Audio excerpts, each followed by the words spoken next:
নমস্কার, সবাইকে স্বাগত হাওড়া রুরাল পুলিশ ডিস্ট্রিক্টের অফিসিয়াল পেজে। আমি মিস তনিষা শ্যাম চৌধুরী, সাইবার ক্রাইম পিএস এর। আমি আপনাদের সামনে আজ তুলে ধরবো এই লাইভ অনুষ্ঠান। আমরা সাইবার ক্রাইম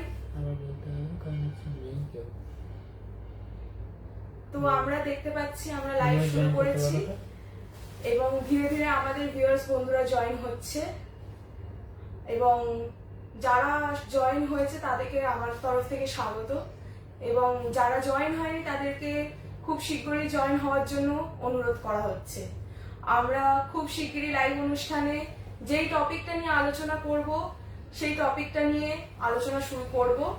আমরা দেখতে পাচ্ছি যারা ধীরে ধীরে জয়েন হচ্ছে তাদের সবাইকে স্বাগত এবং বাকিদেরকে খুব শীঘ্রই জয়েন হওয়ার জন্য অনুরোধ করা হচ্ছে। আমাদের সাথে উপস্থিত রয়েছে আমারই কো-কলিগ, যিনি আপনাদের এই সাইবার ক্রাইমের একটা টপিকের ব্যাপারে খুবই বিস্তারিতভাবে আলোচনা করবেন। স্যার নমস্কার, আমি Shubham Bhattacharya, Howrah rural district cyber crime থানা থেকে আজকে আপনাদের সামনে লাইভে উপস্থিত হয়েছি। আপনাকে অসংখ্য ধন্যবাদ আজ লাইভে উপস্থিত হওয়ার জন্য।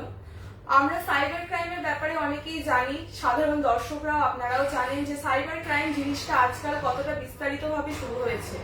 সেই জন্যই আজকে আমাদের এই লাইভ অনুষ্ঠান এবং আমারই কো-কলিগ আপনাদের সকলকে এই ব্যাপারে বিস্তারিতভাবে বলবেন, যেটার মধ্যে আমরা কিছু কিছু জিনিস খুবই ডেসক্রিপ্টলি আপনাদেরকে বোঝাবো।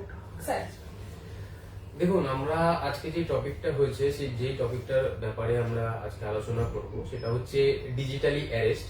তো প্রথমত হচ্ছে যে আমরা প্রতারণা ব্যাপারটা বহুদিন আগে থেকেই চলে আসছে, যে কোনো মানুষ আমাদের কাছ থেকে সামনে এসে প্রতারণা করে নিয়ে চলে যায়। কিন্তু আজকে যে টপিকটা সেটা হচ্ছে ডিজিটালি অ্যারেস্ট, যেহেতু সেই ব্যাপারটা নিয়েই বলা, কারণ এখন প্রতারণার যে ধরনটা সেটা হয়ে গেছে টোটালি ডিজিটাল। মানে ডিজিটালি আপনি বলছেন যে মানে ডিজিটালি ভাবে এরকম ভাবে অ্যারেস্ট করা হচ্ছে, মানে এটা নতুন একটা আমরা নাম শুনলাম, ডিজিটাল অ্যারেস্ট। মানে যেখানে আমাদেরকে ভালোভাবে সতর্ক থাকতে হবে, কারণ উনি যেমন আপনাদের সামনে তুলে ধরলেন যে মানে অফিসিয়াল পার্সনরা এরকম ভাবে ভুয়ো ফ্রডাররা ফোন করছেন দিয়ে আপনাদের ভয়টাকে কাজে লাগাচ্ছে। সেই ব্যাপারেই উনি আপনাদেরকে বাকিটা বলবেন। স্যার দেখুন, এই ডিজিটাল অ্যারেস্ট ব্যাপারটা হচ্ছে কি, মানে আমরা তো এখন ডিজিটাল হয়েছি, ডিজিটাল ইন্ডিয়ার লোক, তো আমরা সবকিছু ডিজিটাল করারই চেষ্টা করি। তো সেই জন্য আমাদের নানান ধরনের সোশ্যাল মিডিয়ার সঙ্গে আমাদের লিঙ্ক আপ আছে। তো এই ফস্টাররা এই ডিজিটালি জিনিসটাকে তারা নিজের মানে একটা হাতিয়ার বানিয়েছে ডিজিটালি ভাবে সাধারণ মানুষের কাছ থেকে ফ্রড করার জন্য। তারা কি করছে, তারা আগে যেরকম চোর চুরি করলে পরে পুলিশ অ্যারেস্ট করতো বা গ্রেফতার করতো, সেরকমই এইটাতে ব্যাপারটা পুরোপুরি অন্য ধরনের। এখানে চোর আপনাকে অ্যারেস্ট করবে এবং আপনার কাছ থেকেই ফ্রড করে নেবে টাকাটা। বাবা, এটা তো নতুন ধরনের জিনিস। মানে ফ্রডস্টাররাই মানে এরকম ভাবে নিজেই আপনাদেরকে ফোন করবে সাধারণ মানুষকে, দিয়ে আপনাদেরকে ভুয়ো ইনফরমেশন দিয়ে আপনাদের থেকেই জিনিসপত্রগুলো হাতিয়ে নেবে। তো এইটা আমি যে বললাম কিভাবে করছে সেটা আমি আপনাদের একটু বিস্তারিত বলি। হঠাৎ দেখবেন আপনার মোবাইলে একটা কল আসবে, আপনি ফোনটা ধরবেন, আপনার ফোনের ওপার থেকে ভেসে আসবে যে আমার নাম এরকম, আমি একটা কোনো সংস্থা মানে হচ্ছে পুলিশ কর্মচারী, আমি এখান থেকে বলছি বা আইবি থেকে বলছি বা সিবিআই থেকে বলছি, এরকম নাম দিয়ে আপনার কাছে ফোন আসবে। ফোন এসে বলবে যে আপনি একটা সোনা পাচার বা হচ্ছে কোনো মেয়ে পাচার বা কোনো মাদক দ্রব্য পাচার, এরকম টাইপ অফ জিনিসের সঙ্গে আপনার নাম আমরা পেয়েছি, যেটার জন্য আপনাকে অ্যারেস্ট পর্যন্ত করা হবে এবং আপনার ব্যাংক অ্যাকাউন্ট যেগুলো আছে সেগুলো সিজ করা হবে। তো আপনাকে এগুলো বলবে এবং আপনাকে বলা হবে যে কিছুক্ষণ পরে আপনার যে আমার যে ঊর্ধ্বতন কর্তৃপক্ষ আছে তিনি আপনাকে একটি ভিডিও কল করবে, সেই মতো আপনাকে উনি যা যা বলবে সেই মতো আপনাকে জবাব দিতে হবে। তো উনি ডিসকানেক্ট করে দেবে ফোনটা। তো কিছুক্ষণ পর দেখবেন আপনার ফোনে তারই যে ঊর্ধ্বতন কর্তৃপক্ষের কথা বলছেন তিনি আপনাকে ভিডিও কল করেছেন। যখন আমি কলটা অ্যাকসেপ্ট করবেন করবেন তখন দেখবেন কলের ওপারে একজন বসে আছে, যিনি একজন 3টে স্টার বা একটা অশ্বস্তম্ভ এরকম নিয়ে একটা বুদ্ধি পড়া একজন পুলিশ কর্মচারী, যিনি আপনাকে বলবে যে আপনি এই এই ক্রাইম গুলোর সাথে যুক্ত, মানে হচ্ছে মাদক দ্রব্য পাচার বা সোনা পাচার বা মদ পাচার, এরকম জিনিসগুলোর সাথে আপনি যুক্ত, আপনার নাম পাওয়া গেছে, আপনার অ্যাকাউন্ট এগুলোর সাথে ইনভলভ আছে। তো আমরা আপনি এবং আমি যেরকম সাধারণ একজন মানুষ, আমরা যখনই এই জিনিসটা শুনবো, যখনই একটা লোক দেখবো যে একটা পুলিশ কর্মচারী আমাদের ফোন করছে, আমরা রীতিমতন ভয় পেয়ে যাব। তো তারা কি করবে, তারা বলবে যে আপনার কোথায় কোথায় কোন কোন অ্যাকাউন্টের সাথে আপনার লিংক আছে বা আপনার কি কি অ্যাকাউন্ট আছে। তখন আপনি সাধারণত আপনার যে ডিটেলস গুলো আছে সেগুলো দেবেন, বলবেন যে তারা বলবে যে আপনার অ্যাকাউন্টে কত টাকা আছে, তারা আপনার অ্যাকাউন্টে যা অ্যামাউন্ট আছে সেগুলো আপনি ঠিক আছে বলে দেবেন তাদের। এবং তারা কি করবে, তারা বলবে যে আপনি যদি এই কেসটা থেকে নিজের নামটিকে সরাতে চান তাহলে পরে আপনি আমাদের কথা মতন কাজ করুন, আপনি একাকিত্বে যান এবং ভিডিও কলটি ডিসকানেক্ট করবেন না। তারপরে হচ্ছে আমি যে অ্যামাউন্টটি বলবো সেই অ্যামাউন্টটি আপনাকে পে করতে হবে সেই অ্যাকাউন্টের মাধ্যমে। তো রীতিমতো আমরা সাধারণ মানুষ ভয় পেয়ে সেই টাকাটি পে করে দেব। এমনও হয়েছে তারা আপনাকে একটা এফআইআর এর কপি দেবে এবং আপনার কাছে বাই পোস্টে, এমনও হবে কি বাই পোস্টে আপনার কাছে সেই এফআইআর মানে আপনি যে অ্যারেস্ট হবেন সেই কপিটা আপনার কাছেও আসবে বাই পোস্টে, ঠিক আছে। তারপরে আপনাকে অ্যারেস্ট করার জন্য ওরা হুমকি দেবে এবং ভয় দেখাবে, তারপরে আপনি টাকা দিয়ে দেবেন। কিভাবে দেবেন এবং কি কি ভাবে আপনাদের বাড়িতে আসতে পারে এরকম মানে বাই পোস্ট বা কুরিয়ারের মাধ্যমে, সেটা আপনাদের সামনে একটু দেখাবো। হ্যাঁ স্যার, আমরা যেটা এটা দেখছি আমাদের কাছে এরকম বাই পোস্টে জিনিস আসছে, দেখতে আশা করি দর্শক বন্ধুদের সামনে আমি এটাকে তুলে ধরতে পারছি। এরকম ভাবে কাগজ আসছে, এই জিনিসগুলো যেগুলো এসছে সেগুলো আমরা কি করে বুঝবো যে আদৌ এগুলো আসল কিনা? যে বাই পোস্টে কাগজটা দেখতে পাচ্ছেন, স্বাভাবিক ব্যাপার, আপনারা সাধারণ দর্শক মানুষ হোক কি যে কোনো মানুষই হোক এই জিনিসটাকে সহজে ধরাটা সুবিধাজনক ভাবে বুঝতে পারবে না, কারণ আপনারা দেখতেই পাচ্ছেন কতটা সুন্দরভাবে ফ্রডস্টাররা জিনিসটাকে সাজিয়ে তুলে ধরেছে আপনাদের সামনে। এবং আমরা কাগজটাকেও দেখবো, এই যে দেখতে পাচ্ছেন কাগজটা বন্ধুদের সামনে আমি তুলে ধরতে চাইছি। এরকম ভাবে যদি কোর্ট অর্ডার বলে জিনিস লেখা থাকে, সাধারণ মানুষরা স্বাভাবিকভাবে ভয় পাবে এবং সেই জিনিসটাকে সম্পূর্ণভাবে না পড়ে সেই জিনিসটাতে এগোনোর চেষ্টা করবেন না। তো স্যার এই ব্যাপারটা নিয়ে আমি জিজ্ঞাসা করবো, আমি দর্শক বন্ধুদের এই জিনিসটাকে একবার ভালোভাবে দেখিয়ে দিই যে কেমন ভাবে জিনিসটা আসছে। তো স্যার এই যে কাগজটা এসছে আমরা এখানে দেখতে পাচ্ছি অনেক কিছু ডিটেলসে লেখা রয়েছে, আপনি কি বলবেন এই ব্যাপারটা কি আছে?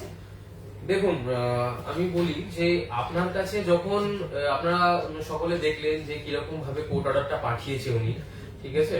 তো কোর্ট অর্ডার যখন পাঠিয়েছে, প্রথম কথা হচ্ছে কোর্ট যখন তাদের অর্ডার পাঠাবে তার স্ট্যাম্প থাকবে। তো সুতরাং এখানে কোনো স্ট্যাম্প নেই, বা যিনি কোর্ট থেকে অর্ডার দিচ্ছেন তিনি কিন্তু এখানে একটা সাইন থাকবে, ঠিক আছে। সেই জিনিসগুলো কিন্তু এইখানে নেই। এবং এই জায়গায় আরেকটা জিনিস আপনাকে দেখাবো ভালো করে, এইখানে একটা কিউআর কোড আছে। এই কিউআর কোডের মাধ্যমে আপনাকে যখন ফস্টাররা টাকা দিতে বলবে, ঠিক আছে, তারা যখন এই জিনিসটা পাঠাবেন, আপনাদের একটা জিনিস মাথায় রাখতে হবে, কোর্ট কোনোদিন আপনাদেরকে এরকম ধরনের কিউআর কোড পাঠাবেন না। কোর্ট কোনোদিন এরকম ধরনের কিউআর কোড আপনাদেরকে পাঠাবেন না।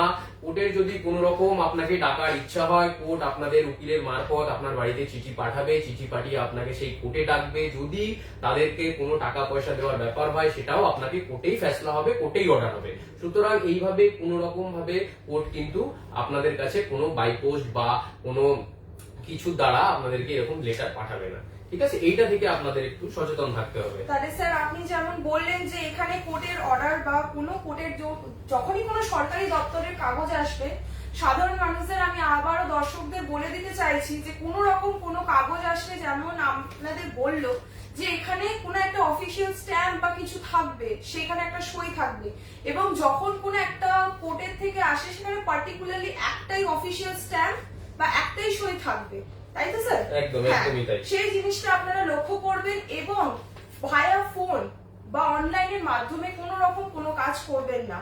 দরকার হলে সেইখানে সেই কাগজটাকে নিয়ে একটু কোর্টে যান, দিয়ে সেখানে গিয়ে যোগাযোগ করুন। এবং আমি দর্শক বন্ধুদের এটাও বলবো যে আপনাদের যদি এই বিষয়ে আজকে ডিজিটাল অ্যারেস্টে যদি কিছু প্রশ্ন থাকে সেই জিনিসটা নিয়ে আপনারা প্রশ্ন করতে পারেন এবং আমরা আজকে এখানেই সেটার উত্তর আপনাদের সাথে সরাসরি ভাবে দেব। এবার স্যার ধরুন কেউ এই ফাঁদে পড়ে গেছে বা এর থেকে নিরাপদ থাকার কিছু উপায় রয়েছে কি? যেমন বলছেন আপনি সাধারণ মানুষরা ভয় পেয়ে যায়, স্বাভাবিক ব্যাপার, একটা পুলিশ বা কেসের ব্যাপারে আজকালকার দিনে দাঁড়িয়ে যদি সাধারণ মানুষদের এরকম ফোন আসে বা কিছু ব্যাপার তারা তো স্বাভাবিকভাবে ভয় পাবে। একদম। তো আমাদের স্যার সেইখান থেকে কি করে মানে নিরাপদ থাকবো বা সতর্ক বার্তা কি আছে দর্শকদের আপনি যদি একটু পৌঁছে দিতে পারেন? দেখুন, প্রথম কথা বলছি যে যারা এই ব্যাপারটা নিয়ে একটুখানি অবগত তারা তাদের কোনো ব্যাপার নয়, কিন্তু যারা জানেন না ব্যাপারটা নিয়ে তাদেরকে একটা কথাই বলি যে আপনারা ভয় পাবেন না। ভয় হচ্ছে ওদের প্রথম অস্ত্র আপনাদেরকে ফাঁদে ফেলার জন্য। তো প্রথমত আপনি ভয় পাবেন না। যদি আপনি এরকম কিছু ফস্টারের ফাঁদে পা দিয়ে দিয়েছেন বা আপনি টাকা খুইয়ে ফেলেছেন, তখন আপনি কি করবেন, আপনার সাথে ওনাদের যে কনভারসেশন আছে, যে কল রেকর্ড আছে, যে আপনি টাকাটা যে পাঠিয়েছেন সেটার জন্য যে আপনার কাছে একটা ট্রানজাকশন ডিটেলস থাকবে, সেইগুলো আপনি কালেক্ট করে রাখবেন। এবং যদি আপনারা আমাদের এই হাওড়া রুরাল ডিস্ট্রিক্টের হন তাহলে পরে আমাদের হেল্পলাইন নাম্বার 8981004240 এই নাম্বারে কল করতে পারবেন। আমি নাম্বারটা আরেকবার বলে দিচ্ছি আপনাদের জন্য, 8981004240 এই নাম্বারে কল করতে পারবেন। এবং আপনার যে নিয়ারেস্ট পুলিশ স্টেশন, মানে আপনার বাড়ির কাছে যেই থানা পড়ছে সেই থানাতে গিয়ে আপনি সেইগুলো ডকুমেন্টস গুলো নিয়ে কমপ্লেন করবেন। এবং যদি সেই পর্যন্ত যাওয়া না, এবার যারা আমাদের মানে রুরাল ডিস্ট্রিক্টের বাইরে আছেন তাদের জন্য এটা বলছি, আপনারা cybercrime.gov.in এটাতেও কমপ্লেন করতে পারেন এবং 1930 হেল্পলাইন নাম্বার এটাতেও আপনারা কমপ্লেন করতে পারবেন। ঠিক আছে? আপনি যেমন ধন্যবাদ, আপনি অনেক কিছু ডকুমেন্ট শেয়ার করলেন এবং বললেন। তো আমরা যেমন জানতে পারলাম যে আমাদের হেল্পলাইন নাম্বার, এবং সেটাকে আপনারা সবাই নোট করে নেবেন এবং সেখানে সাথে যোগাযোগ করবেন যদি কোনো সময় কোনোভাবে হয়ে যান। এবং সবাইকে আবার অনুরোধ করা হচ্ছে যে সতর্ক থাকবেন, নিজের চারিপাশের আশেপাশের পরিবেশের সকলকে সতর্ক রাখবেন। কোনোভাবে যদি এরকম ভাবে অফিসিয়ালি ভাবে কোনো ফোন আপনাদেরকে ভিডিও কলের মাধ্যমে এরকম ভাবে অ্যারেস্ট করা হয় না, যেটা আপনাদের কিছুক্ষণ আগেই আপনাদের বললেন যে এরকম ভাবে ফোনের মাধ্যমে অ্যারেস্ট হয় না, পুলিশরা আপনাদের সরাসরি গিয়ে অ্যারেস্ট করে এবং আপনাদের না জানি। স্বাভাবিক ব্যাপার, অফিসিয়াল প্রসেস যেটা হয় সেরকম ভাবেই হয়। তো স্বাভাবিক ব্যাপার, ওরকম ভাবে কোনো ভিডিও কল আসলে বা কোনো রকম ফোনে এরকম ভাবে যদি আপনাকে হুমকি দেওয়া হয় তো আপনারা দয়া করে সেসব ফোন এড়িয়ে চলবেন। সেই নাম্বারগুলো নিয়ে সাথে সাথে আপনাদের নিকটস্থ থানায় যোগাযোগ করবেন এবং সেখানে তাদেরকে বলবেন তারা নিজেদের অফিসিয়াল প্রসেসে কাজ করবে। আপনাদের কোনো রকম কোনো ডেটা যেমন আধার নাম্বার এই সমস্ত কিছু কোনোভাবে কোনো ডকুমেন্ট অরিজিনালি ভাবে কোনো জায়গায় শেয়ার করবেন না। আধার নাম্বারও যদি শেয়ার করতে হয় সেই নাম্বারটাকে মাস্কিং করে শেয়ার করবেন। তাতে কি হবে, এটা আপনাদের সুরক্ষার জন্য। আবার বলা হচ্ছে, কোনোভাবে কোনো সরকারি দপ্তরে আপনারা যখনই কোনো ডকুমেন্টস দিতে চান সেই ডকুমেন্টস কোনোভাবে অরিজিনালি নিয়ে রাখা হয় না, সেটা সবসময় একটা জেরক্সেই নেওয়া হয়। তো কোনো জায়গায় কোনো দপ্তর যদি আপনাদের থেকে অরিজিনাল ডকুমেন্টের দাবি করে তো সেইখানে মানে আগবাড়ি না যাওয়াই উচিত। কোনোভাবে কাউকে কোনো ডকুমেন্ট ভায়া হোয়াটসঅ্যাপ বা ভায়া অন্য কোনো মাধ্যমে পাঠাবেন না। তো আপনাদের আজ এই লাইভ অনুষ্ঠান এখানেই শেষ করছি। সবাইকে আবারও অসংখ্যভাবে বলা হচ্ছে সতর্ক থাকবেন, নিরাপদ থাকবেন। ধন্যবাদ, নমস্কার।